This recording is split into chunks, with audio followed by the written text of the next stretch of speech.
Hi, I'm Heather. Welcome to class. We're going to do a practice today specifically to relieve mental strain.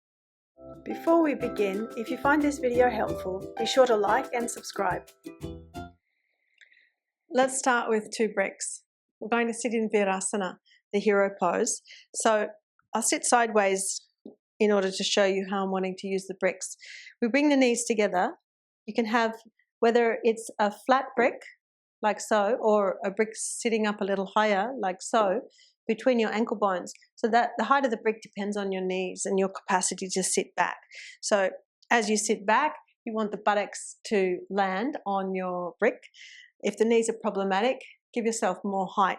The second brick is behind us because we're going to do a spinal twist. And having elevated our height, we may need to use some height under the hand. If we're sitting up on a lot of heights, let's say, for example, my knees are really stiff and I need a lot of height to sit on, you could do your Virasana like this, but you've got nothing to reach to. And you lean back to the floor, it's a long way back. You could potentially have a chair behind you, you could have the wall behind you to reach if you need this much height. That's fine. So find the height that works for you. Make sure your toes are pointing back, they're not kinking in, they're not sticking out. Sit up straight. And let's twist to the right side first. Take your left hand across to the right leg, right hand to the brick behind you, the wall or the chair if you're using that, and press into the left hand to help you sweep that right armpit chest around. Both shoulder tips press back and down. So just notice, often that left shoulder wants to lift and roll forward with you as you turn. Can you restrain the left shoulder tip back? Restrain the shoulder blade down the back. And go on pressing your right shoulder tip back as well. Come out of the twist. And let's go to the other side. Twist to your left. Reach your right hand to your left knee. Reach your left hand to your prop behind you. Turn. Try not to lean into your prop. Keep the crown of the head vertically top the perineum. And as you press against the leg, rotate right armpit chest around. Turn the head, but don't cock the head to one side. Try to keep the head level. Both shoulder tips pressing back and down. Then come back to center. Now we come off our brick. Let's use our bricks under our hands for Adho Mukha Virasana. Big toes touching, knees apart, hands are on blade-shaped bricks, stretch forward. Head can descend. Doesn't matter if the head touches the floor or not. But the arms stay straight. So as the head descends, elbow tips squeeze in, upper arms firm. Notice if you're tending to kink the ankles out, can you squeeze those outer ankle bones in as the hips move back and down, buttocks back and down.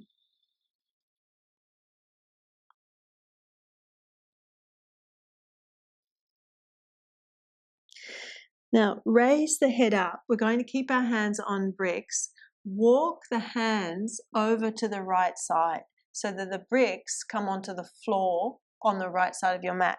Turn your chest towards that right leg. So you're coming over the right leg.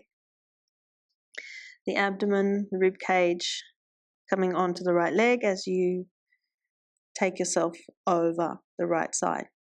Sweep the left side of the back away from the spine. Broaden the left side of the back, left armpit chest moving towards the inner right leg.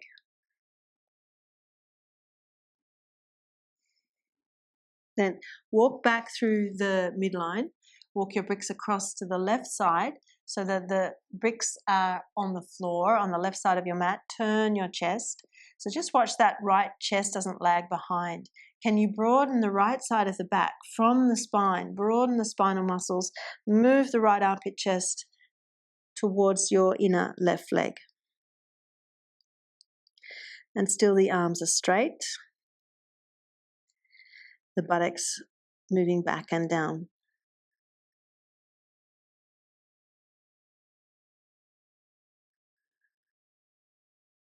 Walk your hands back through the midline. And then you can come all the way up. We're going to stay with the legs in this Virasana shape. Be clear that the knees are no wider than the width of your mat. Now we do Parivrtta Adho Mukha Virasana. So what we did before was Parsva, side downward facing hero pose. Now we do revolved downward facing hero pose. Put a brick for your head. And then let's have a tall brick for the right hand on the right side. We're going to feed this left arm through between the right knee and the bricks. Left arm feeds through, left palm faces up. You're pressing right hand into your tall brick as you bring the back of that shoulder and upper arm onto the floor and the side of the head, the left side of the head onto your flat brick. Right hand presses into the tall brick to help you pivot the torso around. Set the right elbow at a right angle, so you're not letting that elbow drop. As the elbow tip is up towards the ceiling, you get more capacity to press into the hand, which helps you turn. Turn the right chest up, sweep your left armpit chest around towards your inner right leg.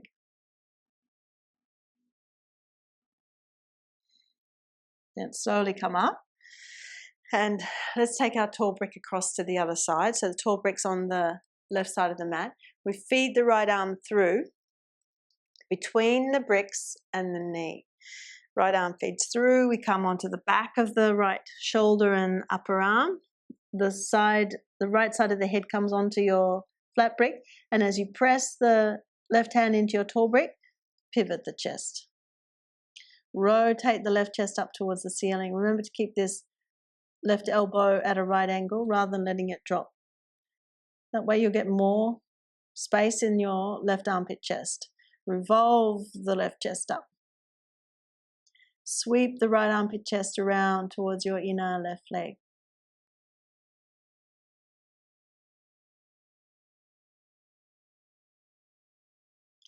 And then come out of the pose. We move on to doing a supported downward facing dog pose. There are a number of ways of practicing this. We want the crown of the head to be resting on support. Now we could use a bolster, which is soft, or we could use bricks. Using one flat brick and then putting another brick on the diagonal can be a good way of offering support for the crown of the head. And if it's hard for the head to reach down to this height, you could potentially turn this brick on to its blade shape and maybe that would be a bit easier. One thing to note is if your bricks slip, if they don't stick to your sticky mat, you might want to put a sandbag or something heavy here on the other side of your bricks so that they don't scoot away from you when you allow the weight of the head to sit here. Now, when we come into this, you'll need to have your hands further forward than the bricks. And then as you lift into your dog pose, the chin can tuck into the chest so you can bring the crown onto the bricks. Now at this stage, I might even have to bend the elbows to get my head down, which is not ideal. So I walk the hands further forward and then I try again. Chin into the chest and the crown of the head finds its level. So find out whether you need to walk the hands further forward before you try changing the height of your support. Now, don't have any intention to get the heels down as being a big priority here. We're looking for head support, arms straight, legs straight, spine straight. So the heels can be somewhat lifted in order to allow for the sit bones to lift. The back of the legs are lengthening. And as the sit bones lift, then your spine can straighten. As the spine straightens, the abdomen can lengthen and relax. See if you can get a sense of the abdominal contents. softening, relaxing back towards the back abdominal wall as you exhale.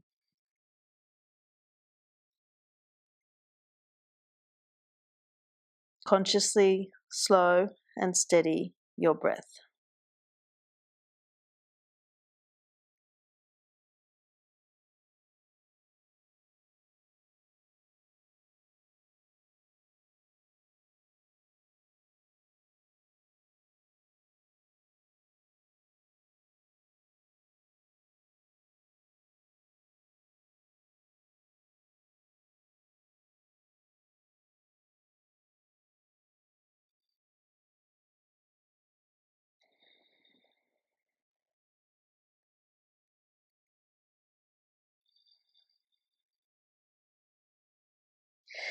We come forward for Uttanasana. We want to do a supported Uttanasana. So walk forward, take your feet as wide as the mat, and depending on your hamstrings and your capacity to hinge forward as to what kind of height you might need underneath your head.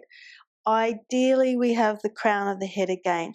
Now, if you feel really stiff, perhaps you need to have a chair here and bring your forearms onto the chair, your forehead onto the forearms, which obviously means you're on the forehead, you're not on the crown, which is okay. But if you can,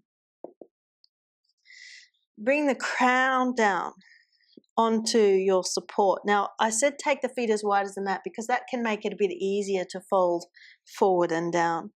So if possible, without bending the knees, so have the intention of keeping your knees straight, you can bring the head down, then catch the ankles, lift the shoulder blades. So as you're holding the ankles, feed your upper arms into the shoulder joint, engage the shoulder blades against the back, riding the shoulder blades up towards your hips. And as the legs are firm, can you relax the abdomen again? That same idea of allowing the abdominal contents to settle back. Allow the navel, the abdominal contents to settle back towards the back abdominal wall as you exhale. So do take note of your breath.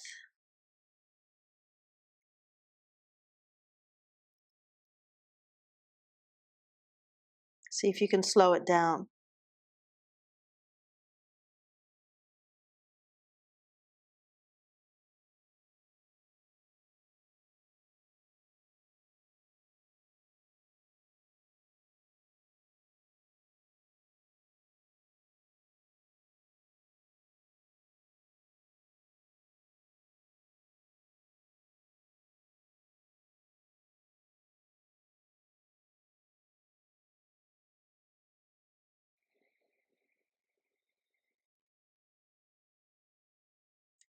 Now we slowly come out of this pose. You can raise the head up, come onto your fingertips, bend the knees.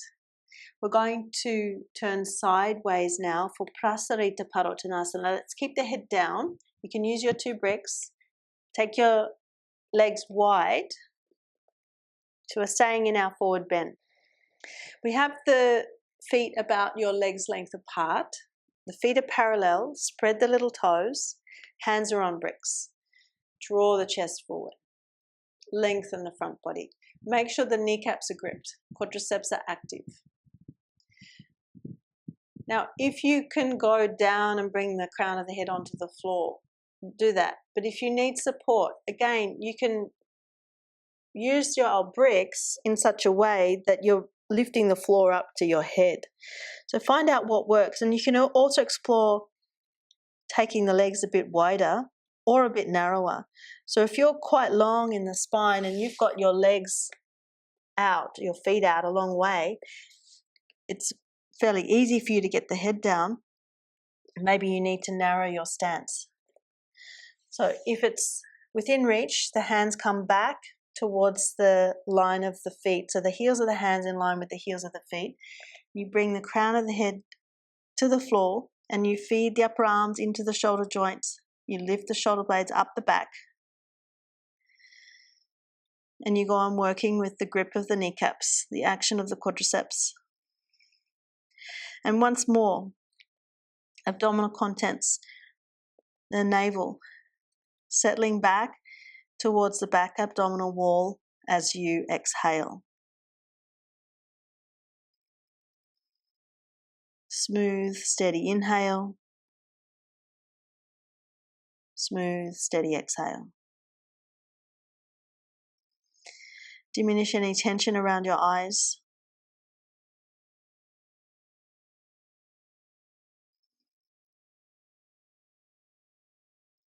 Keep your jaw relaxed.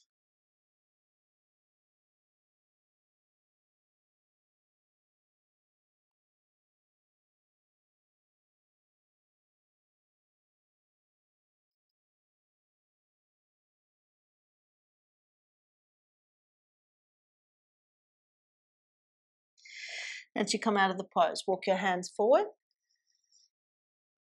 and then walk your feet in. Come down onto your knees. Pose of the child with your arms forward. So the knees can be together or apart, you choose, but rest your head down.